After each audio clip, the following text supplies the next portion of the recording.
Our target audience for this program has been people who have had some experience in manufacturing because they have a little bit of knowledge or background of what a plant might be. Frontline supervisors are going to be doing some administrative tasks that may include setting up the schedule or even the production orders for that day, ensuring the safety of their employees, monitoring production, making sure things are running efficiently, and making sure things are meeting schedules. So they're making sure they have all the people and the resources they need to get things done. The classes we have are a variety of skills and things they'll be learning to help meet that.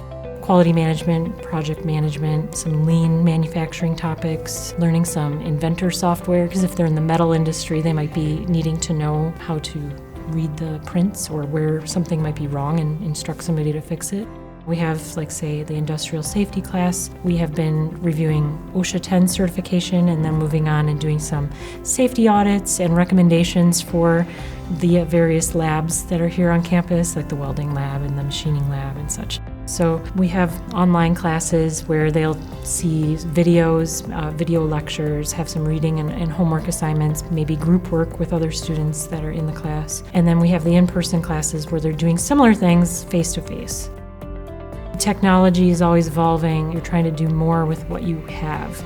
So we're trying to produce more efficiently, and some of that comes with the better technology and controls and learning how that all works together.